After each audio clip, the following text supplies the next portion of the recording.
I'm David Clayton, and this is the Way of Beauty podcast, conversations on Catholic faith and culture. Aidan Hart, it's great to have you with me. I've known you we were just working it out before we started recording, something like 30 years, I think I was first introduced to you when I wrote to Father Athanasius Ledwich. I don't know if you're still in touch with him. Oh, well, he's fine. Okay, but he, someone told me that he painted without tempera. And so I wrote to him, and I think he must have passed the letter to you. I don't know if he'd ever painted anything in his life. And I got a letter back from Brother Aidan Hart, and it all started from there. I was just asking for help with the medium, and that was my introduction to you and to icons. I had no idea what icons were at that point. Now, what I'd like to focus on when we get into the main part of this is your teaching method, because I learned under you, and it struck me that you had a very particular method. But before we get into that, just tell us a little bit about how you became an icon painter, an iconographer, and where did it all start, and along with your faith as well. It's a good story, I think. Thank you. Yes, I was born in England but raised in New Zealand, and brought up nominally as an Anglican Episcopalian Christian. I was baptized as a baby and confirmed, which meant that there was some basic instruction. But really, I wasn't an active Christian by any means. But when I was about 14, I started to read the Bible, and I could say at that point, a fire came into my soul. Who was Christ? And a man came to our school and spoke about the faith. And as he was speaking, I had this, I wouldn't call it a grandiose thing of a vision, but effectively to me it was a vision of the face of Christ full of light, but with the community behind him. It was interesting that I saw this beautiful radiant face, but wasn't just Christ isolated, but the community behind him. And this stuck in my mind, but from that point I gave my life to Christ. And to cut a long story short, I got to talk to my mathematics teacher, who was a Baptist, so he invited me along to his Bible study. And this gave me great knowledge of the Bible, and also first what the early church was like. But after a while, I felt that the lack of, as it were, materiality in the Baptist tradition, as much as I respected, was lacking somewhat. And I, being in an artistic family, I felt the material was important, and just singing didn't seem to be enough. I felt intuitively that the material world is an important part of my faith. So I was still sort of searching. So I went to a high Anglican church, which had incense, and there were a lot of artists there. So step by step, without realizing it, I was moving toward the icon tradition. So as an Anglican, I was searching for much deeper prayer. I trained as a teacher. I did my degree in English literature, and also I did quite a bit of mathematics. I always loved the arts and the sciences, and I felt, I suppose, as a Christian, that God created the whole world. So he could reveal himself to me through literature as well as through the scientific world. And all that has actually had a big effect on how I teach, because for me, it's not just an art, it's a science. And then I became a full-time sculptor and was trying to express the Christian faith through my sculpture. Most of the work was just exhibiting work. It wasn't overtly religious, but I was looking for ways to express the spiritual nature of the human person. So I was experimenting initially with high degrees of naturalism. I felt no matter where I ended up, I had to understand the human body, so to understand the material world first. Then, having concentrated on that for a year or two, I then began to abstract. It wasn't abstract art, but I was simplifying the face, trying to express the spiritual nature in a more raw way. Then after about the 5th year of being a professional sculptor, I tried to sort of combine these two together, the outer and the inner, as it were, the more naturalistic, if you like, and the more abstract, and came to various conclusions. And at this particular point, a friend of mine heard a radio program about 2 Orthodox monks, one of whom was an icon painter.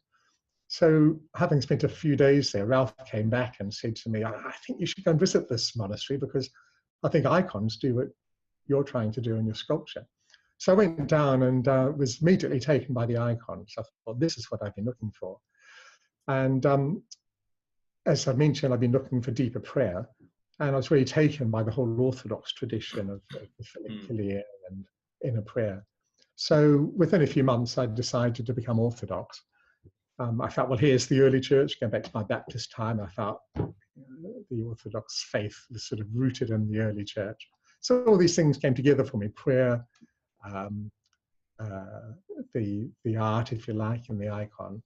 And then I decided to pursue the monastic life. So after about 3 years in England in a parish, I became a novice monk. And all the time being more or less a full-time icon painter initially, and then got into carving icons and then eventually mosaic as well. So it's all about really gradual steps, really. So for me, iconography has always been a part of my prayer life. It's been an expression of prayer, but also I find that God teaches me through the whole process of painting an icon. So it's very much a dialogue through matter.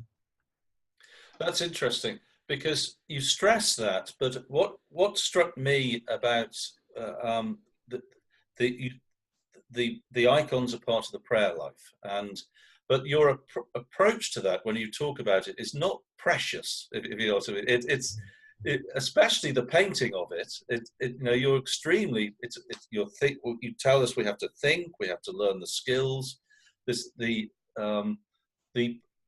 prayer life is certainly involved, but it's not a very sort of emotionally driven description. Is that fair? Yeah, it's a very good accurate description. I run some 5-day icon courses, and first come, first serve, basically. And a lot of people have had experience with the icon. And sometimes you get people who think that the act of painting an icon is going to be a sort of an ecstatic, gooey experience. Which will be a spiritual blessing, but sometimes they're in tears because I say, look, this is frontline stuff. You know, prayer is hard work. It involves the mind, the body, the emotions, everything. So yeah, for me, iconography and the prayer aspect involves science. I mean, in fact, prayer is a science. Some of the early church fathers spoke of it as a science, it's an art. So to me, prayer and any relationship with God involves the whole being, mind, body, soul, everything. That's interesting. My background at university is science. I didn't even have the English literature, and I'd always been interested in art, and I loved the systematic and methodical part of icon painting, that you really do plan things out in advance. You think about it. I remember your motto was, I think it was think twice, paint once, something like that. You know, in other words, think about what you're doing. We're not just sort of putting our emotions. And my temperament, I think, and my background attracted me to that. So let's get on to then how you taught yourself, as I understand, or how you learned to paint icons. So you had some artistic training. You were a sculptor, so you weren't coming out of this totally out of nothing. But how did you go about learning to paint icons yourself? Yes. Well, as a sculptor, one of the very first things I made was actually what's called a flayed figure. It's a 3-foot work. And I made the skeleton out of clay with an armature and then put every muscle on individually. And I think that sort of set the scene for things. In other words, I wasn't just looking at flesh, skin as a sculptor. I had to understand what was pressing that skin. I was really interested in August Rodin, the sculptor. And I noticed, even though the finished product was either marble or bronze, some areas were hard and some were soft, even though they're all the same hardness in reality. Yes. But you could tell that he understood that, you know, this is a muscle, this was fat, this was a sharp bone. So that sort of set the spiritual tone for how I approached iconography. I felt I had to start from the inside and work out. So, and that's affected both technically and theologically how I approach iconography for myself and how I teach it. So I tell people you must understand anatomy and drapery. Drapery particularly is a weak point in iconography normally. Yeah. So I try to help people to, as it were, dissect a line of drapery. You know, why is it going this way and not that? And normally, this is back to science and maths, it's to do with vectors. You know, a curve is a result of 1, 2, or 3 forces. So I try to get people to understand, you know, why that curve is there, and that really informs the end result. So in terms of my own teaching, I suppose my iconography is a continuation of my sculpting in a way.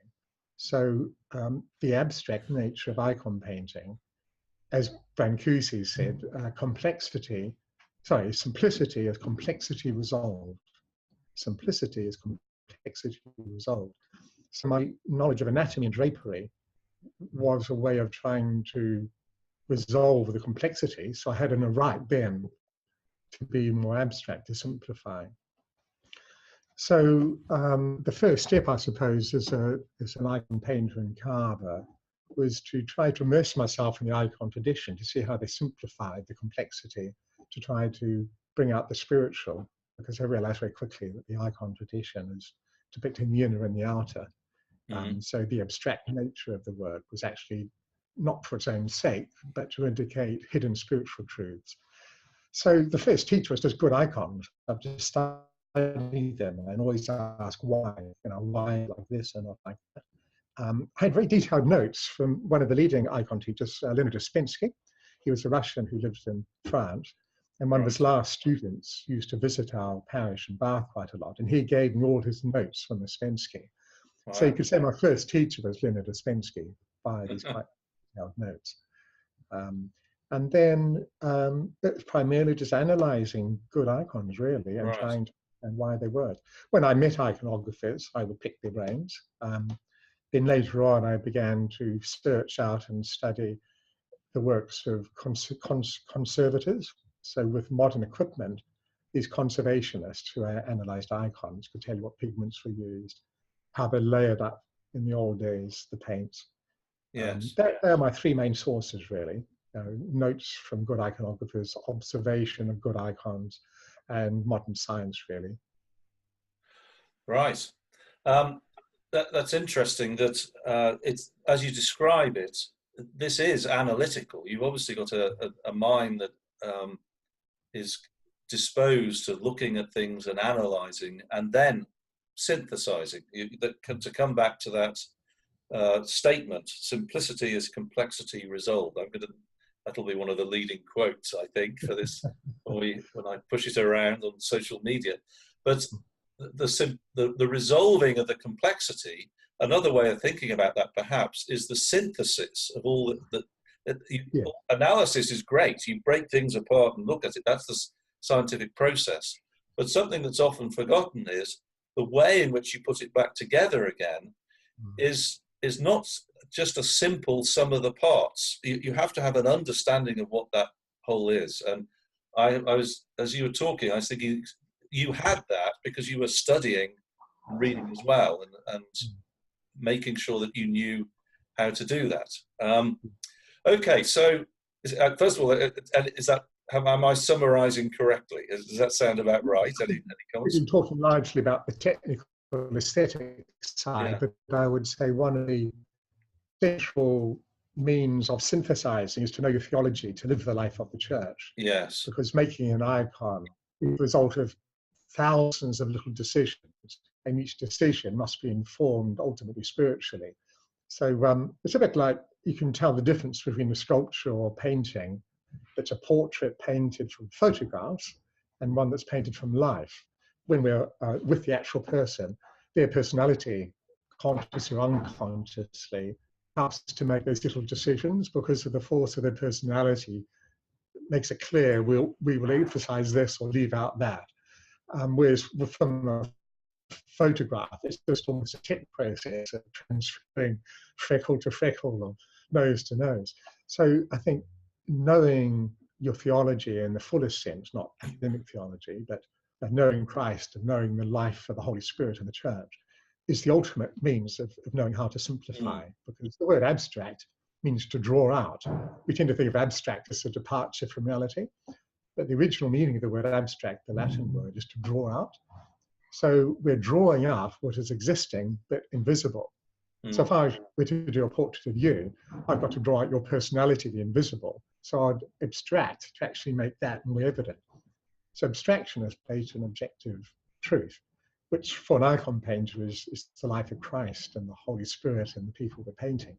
So I think I'd emphasize that all good iconography is this union of the technical ability and knowing Christ. Mm. And you refer to theology, but especially one imagines the anthropology, the theological anthropology, knowing what the human person is, especially. Yeah, I think yeah. All right, so you're doing this, and you're painting, and you're collecting these notes. You're examining all of these icons and starting to produce them yourself. How did you translate that into teaching? And also, at what point did you decide that you were able to teach yourself? So how did you make that transition from a student of sorts, a self-student, teaching yourself, to an established painter and then teacher? Is that the way that it went? And how do you decide when you're ready to do that, make those transitions? Before I answer that, David, I just need to say something to Martin, my assistant, who's about to go. Yes. Yeah. Hi. Yeah, that hard drive, the orange one. It should be here. I tidied everything up. Here it is. Yeah.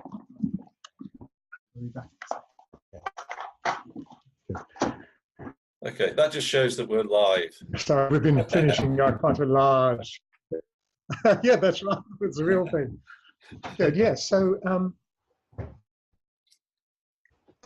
after 2 years of having icons, one or two people asked a few questions how it's done, and I was a complete beginner in a sense. So I just sort of shared a few things, and then after 4 years it was. By this stage, I was a novice living in Wales, a novice monk. Someone wanted to come and study under me, and I said, well, I'm still a learner, but we can share our notes, as it were. Then that increased more and more, really, and then about 5 people wanted to come and do an icon workshop.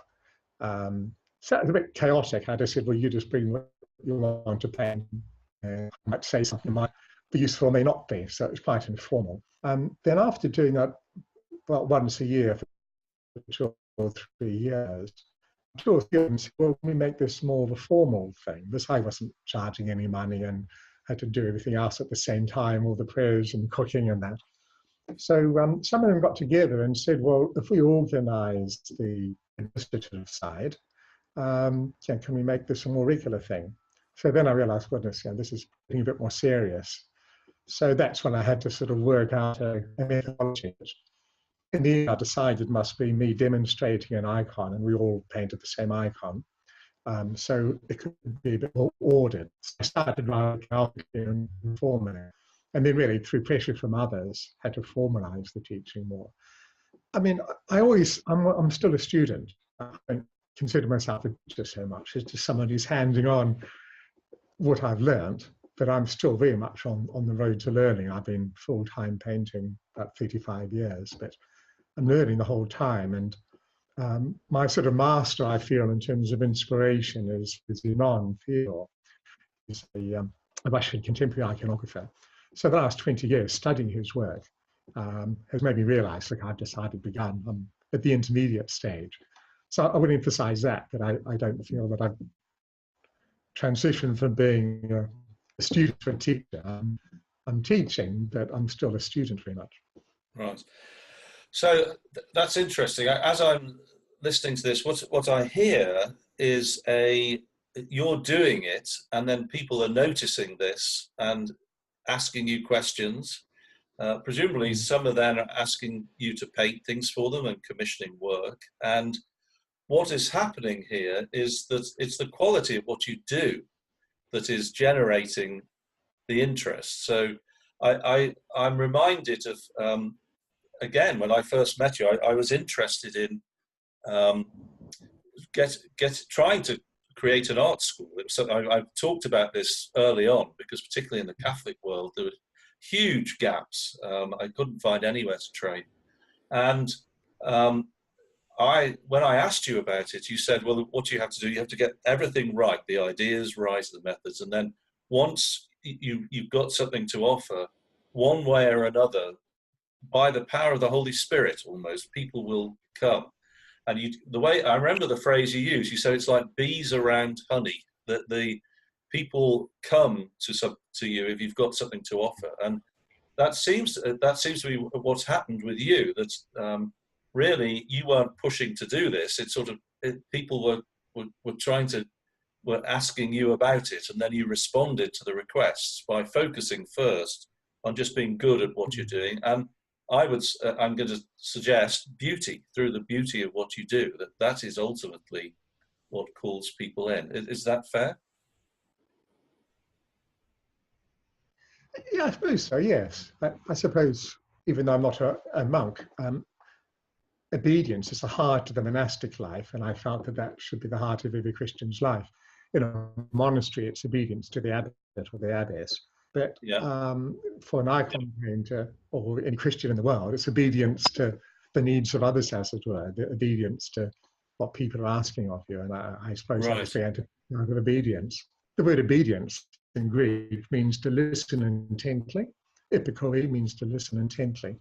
So I suppose it's just listening to what the Holy Spirit's saying through other people. I didn't set myself as a teacher, but as you say, I just responded to the request. Yes, I've noticed that quite a lot of the people who are able to make a living as artists at this point seem to be self-taught like you, actually. So it's just something that I've noticed. Now, perhaps you could just talk a little bit more about your philosophy of teaching. I don't know if you're able to articulate it, and how you feel your own experiences might have contributed to the way in which you passed it on, and what you're aware about how this might be different or similar to other people who are teaching iconography, for example, or other things you do consciously differently, or other things that you add that you're aware of. Presumably you hear about how other people teach as you go through this. Perhaps it's a rather rude thing to say, but I feel that in the West, too many teachers of iconography aren't good iconographers themselves, and they shouldn't be teaching. So I think that's the first thing. If one's a student, you should look at the icons and think, well, are they well painted? The best way to be a singer is to have a teacher who can't sing. So I think that's one thing that led me to sort of try to jump into the gap. Not that I'm a great icon painter, but I thought, well, there's just too many. They could be good teachers, but the iconography wasn't good enough. So I think the first thing I felt was that I need to prove, otherwise I'm going to unwittingly hand on mistakes. I'm going to hand on my inexperience or my inability. So I think the first thing teaching told me is it's a sort of a judgment. It's a judgment on my own work. So I thought, well, goodness, I've got to get better. I've got to understand what I'm doing. If I'm doing it right, understand why. If you just paint and get it right, but not know why, so one can't communicate it. One or two of my students have studied under someone who's a very good painter, but they said actually he's not a very good teacher, and he knows it. He says, well, I can paint, but I'm not a good teacher. So I thought, well, I've not only got to try to be a good painter, but I've got to understand why this works and that doesn't. So I suppose my whole philosophy has been to try to become redundant as a teacher. In other words, to try to give people timeless principles so they don't have to always depend on me. It's a bit like if someone wants a mathematical answer, I can either just give them the answer, but not the formula. So they've always got to come back to me to get the answer. Yes. Or I can give them the formula so they can always work it out for themselves. So that's been my philosophy, really, to become redundant, to equip them with the timeless principles. I suppose the second thing is to be quite strict early on, because in Russia, for example, iconographers are generally, well, a lot of them anyway, study about 5 years full-time at an academic level as artists. a bit like we used to have in the West. Our art schools were really rigorous, but we've lost all that. So even if someone's done a master's in fine art, at least in England, it means nothing in terms of teaching them technique. So I'm quite strict really about starting from the beginning. So I run a 3-year part-time course. It's a certificate of icon painting run through the Prince of Wales' School of Traditional Arts. And the first year, we just do monochromes, that is not using colour, just using rather one colour, and not painting on gesso panels, we just use watercolour. So I sort of tried to start from the basics, just the drawing, as it were. When I say drawing, not necessarily with a pencil, but a drawing with a brush, so just one colour. So I suppose the first thing is to try to always explain why things are like. But secondly, start with the physical. St. Paul said, the physical first and then the spiritual. So we start with form before getting into colour. And only once I feel that the student has understood basic things like proportion of the human figure, you know, how big is the head in relation to the body, or where the eyes are in the middle, or 3/4 up, or 2/3 down, whatever. So before they can really sort of big complex icons, to start with monochromes, then the face, and then the body with the anatomy and the drapery, and then whole figures, ultimately then more complex things like the festal icons. So that was a spiritual exercise, actually try to bring people down to earth by saying we haven't got the right to experience spiritual things until we can draw and paint what's physically evident, and i.e. just a face and hands and fingers and drapery. Iconography doesn't use life drawing as part of the, as in the nude, for example. If you went to a conventional art school, that's probably the one thing that they will at least give in a nod in the direction of technique, is that you have to do maybe one term of life drawing, and then you pick up the video camera and do the installation or whatever it is. Now, you're stressing an understanding of anatomy, and you were a sculptor. Generally, life drawing in that sense in the studio is not done. Do you have any thoughts about, does that matter, do you think, or is it helpful to do it if you can? It is. I mean, I generally encourage my students to do life classes. I suppose also the prototypes I tend to give them tend to be well modelled, but they're painted by people who understand anatomy. So I find Father's Non's work very good because it's modern. The paintings are in good condition. You can get a masterpiece from the 12th century, but often it's been battered and you can't read it well. But if people can't or don't want to do life drawing, I'm really keen on them studying good, well-modelled icons so they can understand anatomy, at least vicariously, through well-painted icons. We have to remember that the icon tradition actually came out of classical Greek tradition. So I was reading this morning, in fact, that after the sack of Rome, there weren't many Roman sculptures around visible. You know, they were sort of, most of them are buried in Byzantium and in Constantinople. A lot of the statues had been taken there. So they didn't have to go to life class, iconographers, but they had all these sort of sculptures around. You know, they did actually understand anatomy quite well. So I think one way or the other, it'd be a good thing to be involved in, to understand the human form.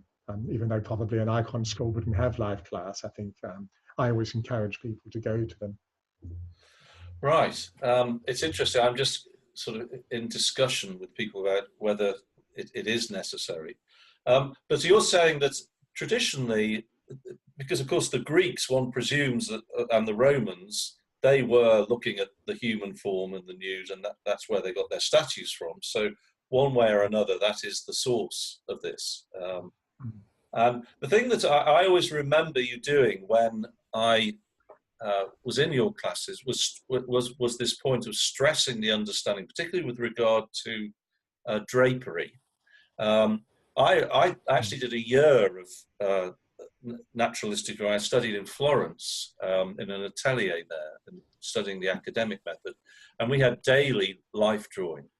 And in the end, I got frustrated because my interest as a finished product was not the nude, it was people wearing clothes. And I felt we didn't actually study enough how clothes reflect what's underneath. And it was very interesting for me coming into your classes, and you would talk about the you mentioned earlier the vectors, but you talk about the pressure points. That my shoulder here, for example, there's a lot of loose stuff, but somewhere something is holding up this jacket, and that is you have that point has to be dead on, otherwise everything looks off, and that means therefore you have to have a real precision, I think, in the drawing ability and the technique. You can't hide behind the style of the iconography, and so you stress that. Is that right, or how do you feel about that before we go on to another? Yeah, certainly. In fact, one of my students who just comes about every 2 or 3 weeks for a month for 1 or 2 hours. I mean, that's a lot of work at home. I just saw him at 11 o'clock today, and I noticed that the shoulder of one of his icons was quite flabby. This woman had a lot of garments on, but where the garments touched the body, the form was wrong because he hadn't actually drawn the outline of the body underneath. So I had to say, we've got to get back. You don't have to draw every muscle, of course, but just understand enough anatomy to know that the shoulder muscle, is this shape, and then you've got the other muscle on the forearm and so on. Even if you don't study anatomy in the sense of every single muscle, which is not really necessary, at least enough anatomy to know what the profile of a figure is, because you don't normally have a nude, of course, in contradiction, but as you say, the cloth hangs off the body. I quite often get people to observe the combination of convexes and concavities that form an outline of a figure.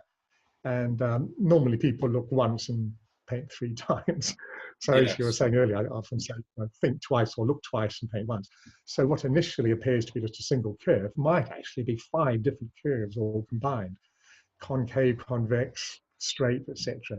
And all that's resulted in anatomy underneath normally. Yes. So we have this pattern then that you are meeting with students, whether it's through regular workshops or you have someone coming in 2 or 3 hours a month, and you're passing on some deep underlying principles, and then they're going away and doing things, and then presumably coming back and getting critiques. That process, I imagine, could go on for years, but at the same time, it is giving you an ability to start to analyze yourself. So what I found was that when I was with you, not only could I grasp these principles, but you were telling us how you had discerned that principle by looking at the icon. So, and you taught, I felt that you were teaching us to look and analyze and develop those principles ourselves. And this was different from my experiences with other teachers, actually, but very much, and it needed people who had a certain sort of independence of mind, I think, to be able to do that and go away with it. But it was very, very helpful. We should say that I think I've just got it somewhere here.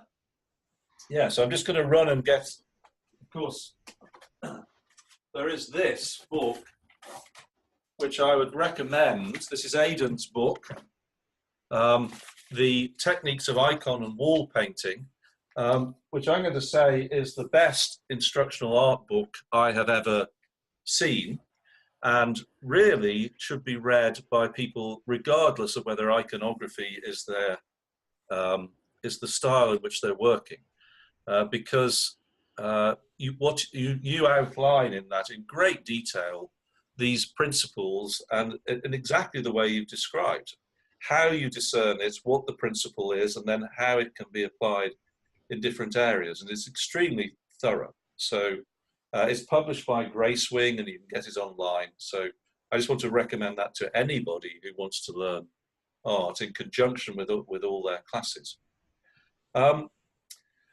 So you're doing these workshops. You're having people coming to you. What is the situation now? You are getting big commissions. So do you have apprenticeships? And has this developed into something more like the old-fashioned studio, where you have sort of senior students and people helping you out on real works? Is that what's going on now? Yes, I suppose in reflection, there are about 4 different types of teaching or student that I have, starting from the bottom, as it were. I Yeah. run once a year 5-day workshops, and that's literally first come, first serve. So you get people who are experienced, some unexperienced. So that can be a first point of contact for me to discern if someone has got a gift. Some people keep coming back, so there's some sort of progress there, but it's just an introduction then. And then after that, sometimes you get people entering second, more in-depth form of teaching, which is a 3-year course. That 7 times a year, I meet with these 12 students for 3 or 4 days, and that goes for 3 years. So basically 21 days times 3, 63 days spread over 3 years. But I give them a lot of homework. And that is by application. I might get 30, 40 people applying for these 12 places, and I only have one group for 3 years. So that's more in depth. And then sometimes after that, people want follow-up, or sometimes I have someone come out of the blue who I feel gifted. So I might see them once a month over a number of years, give them lots of homework, or might be once a week for an hour or two. So that's sort of an ongoing, more informal apprenticeship. The 4th level is a full-time apprenticeship, effectively. And I have one at the moment, Martin Earl, who's been with me about 7 years. So I mentioned him as my assistant, but really he's more like a colleague now. So he's very bright, very gifted. So he's as good as I am in many respects. So more like a partner than a student now. But then those good students that I've had in the past, sometimes I will ask and pay them to work with me on the projects. Just 2 weeks ago, I was working on a project commissioned by Prince Charles to paint a screen. So I had 3 of my students come, and we spent 6 intensive days painting the screen. About 2 years ago for Catholic Church, I painted a fresco, actually it was a settle, for a chapel at Lancaster University. So I had Martin, my full-time apprentice, come associate, and then I was a student, my diploma course. So it's great having these larger projects so that I use people either who I've taught or who are already experienced, and employ them. It might be an informal basis, a few hours a week, or might be 3 months. So it's good for them because they can earn money, but also it's an ongoing apprenticeship, if you like. And it helps me out as well if it's a big project. Right. And of the people that you've taught, have we got to the stage yet of any of them beginning to do what you're doing? You've done. Are there any of them now teaching others and developing? I'm aware of one, the Icon School in Bethlehem. Yes. Is this beginning to spread in this model and as a sort of parallel to the mainstream art education, which is what I would like to see happen? So how is this moving forward? Go on, yeah. Yeah, gradually, yes. You mentioned Ian, who started a school in Bethlehem. So he was paid by his diocese to study under me for about a year, I think it was. And then my own assistant, Martin, he has been asked to teach 5-day courses sometimes. He's taught a mosaic course in Bethlehem, and that's an ongoing thing. He's going to go to Lesbos soon to teach mosaic there at a sort of an informal school. And some of my other students have started up, they're not courses, but feeling they needed support. One lady, Susan Mobley, at the church she's at, she has a group every week gather for half a day. So she says, I'm not a teacher, but she sort of facilitates that, and they just sort of compare notes, as it were. So you couldn't really call it a teaching, but sort of self-teaching and encouragement. So that's been going about 3 years now, I think. Yeah, so I think it's a bit early yet to say there's a new generation who've learned from me, who are fully equipped to teach, but you can see it almost beginning to happen. Some of them are teaching short courses, like Hannah Ward, for example, at the Prince's School. She did my first in her case, 4-year diploma course. And now she's teaching short courses at the Prince's School. Um, but what I feel the need for is not so much little short courses, which we have an abundance of. We Yes. need more of these serious long-term courses. Yeah. So my 3-year part-time course, as far as I know, it's the fullest course available in icon painting in the West. But that's just a foundation course. You know, really, you need about 10, 20,000 hours to be a fully equipped icon painter. So that's effectively, if it's 10,000 hours, that's 5 years full time. If it's 20,000 hours, which is what Fathers in Honours says is required, that's a 10-year full time course or apprenticeship. So I feel that even the part-time course I do is just a foundation. And I do tell this to my students, you know, this is only a foundation. So don't declare yourself a fully fledged iconographer after that. Which I think, sort of beginners. yeah, but which really stresses the importance. We still need people who are able to do then what you did, which is work a lot of this out themselves, because the full-time courses aren't available. The state, which of course is so important in education in the UK at least, is not going to be funding a 10-year icon painting course as far as we can see. And that's why I think that your style of teaching is so important, because you need the right temperament. A lot of other things need to be there, and the talent. But you are at least equipping people to develop with a lot of self-motivation, because you're in the model that you yourself followed, if you like. And so it needs great dedication and work, but I think that what you're doing is the way to go, because it relies less on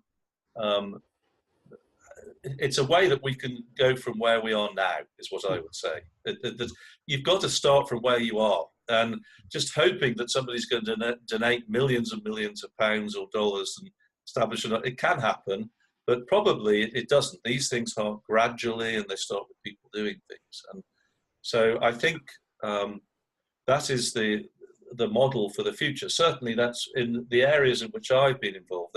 That is.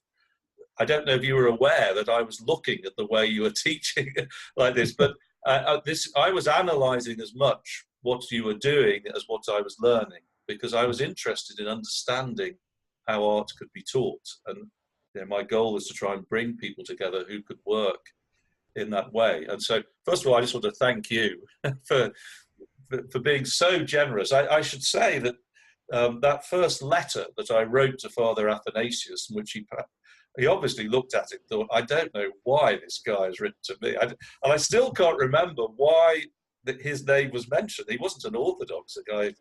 But I wrote this, and then I got a letter back from you. And I just wanted to learn egg tempera technique. And you wrote and said, come and stay with me, and I'll teach you what I can for a weekend. So you were generous right from the start. So I just want to say thank you very much for that, and your friendship over the years as well. It's been a great pleasure and a great influence on me, Aiden. Okay, go on. Yeah. We've got to start with what is possible. A bit of history to the certificate course that I teach, the 3-year one, is that first the Prince of Wales asked me if I could teach the 1-week module with his master's students. There's a 2-year full-time master's course at the Prince's School. And the first year consists of about 10 modules, each module being one art form. And he asked if I could teach the 1-week module in icon painting. So I did this for a number of years, but I kept saying we really need something much more serious. There's a demand for icons. The quality of the iconography is quite low on the average in the West because of lack of training. Can we do something more serious? So I was actually looking to start a full-time liturgical art school. I realized there weren't enough individuals for just an icon school, so I was looking at the whole range of liturgical arts, and I had experience in carving and fresco. So I spent quite a bit of energy and time for a year or two seeing if we could establish a full-time course. But I realized after a while, for various reasons, the time wasn't right. So I came up with this idea of a part-time course. So basically, it's that that could be managed financially. Just financially, in England anyway, there weren't many people who were willing to spend 3 years full-time studying iconography, and I wasn't willing to teach full-time. So this part-time course was a result of responding to what was actually possible. So I think you've got to start with what is possible. I'd say the ideal, in the ideal world, would be an apprenticeship, working full-time with the master for 5, 6, 7 years, which was how it used to be in the old days. The second best would be to do a full-time course in an institution, and Russia has these, as the St. Tikhon Institute, combined with a theological academy, so they get the theology and the practical hand in hand. And the next best is to do what I'm doing, which is a part-time course that sort of followed up after people have finished with some sort of work with an experienced person. Just be the odd week here, there, and everywhere, and they're just struggling really to do your best. But that sort of course assumes, as you were saying, that the teaching helps you to watch, to see, to look and observe, so you can be, I don't like the term self-taught, but think of it as organizing your own teaching and self-taught. You're learning from the masters, but you're sort of organizing your own structured time. So you're not really teaching yourself, you're learning from the masters, but having to discover their secrets yourself.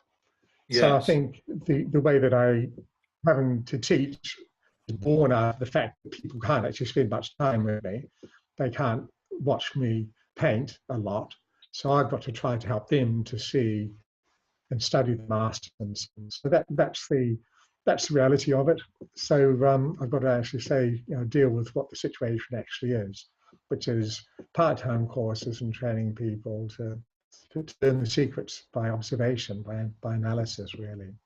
Yes, and I think there's hope through this. I really do. I think that we're seeing an improvement. I think the understanding, not just that people are learning to paint icons well, but the general impact that has on the art world is good. That people are starting to realise that that beauty is important, whatever you're doing. And I think it's work such as yours that's really helping to contribute that, Aidan. Right, I think we'll stop there. I hope we can have further talks in the future. But why don't you just tell us what you're working on now? It'd just be interesting to hear what your current commissions are and what you're doing. I'm always excited to hear. And then also just give us some basic information where people, where they can see your work and websites and that sort of thing, so that they can contact you if they want to. Good. Yes, I've just finished designing an icon of Saint Ethelberga. This is for a church, actually the oldest church left in the city of London. Of course, there's a Great Fire of London and many churches were destroyed, but this is the oldest church founded by Saint Ethelberga. So that was interesting, doing an icon of a Western saint. So there's no icon of her in existence, or there's one quite poor one. But so basically, I'm designing from scratch. So I've just done the design for that. I just spent about 2 months working with Martin on designing things for a Catholic cathedral.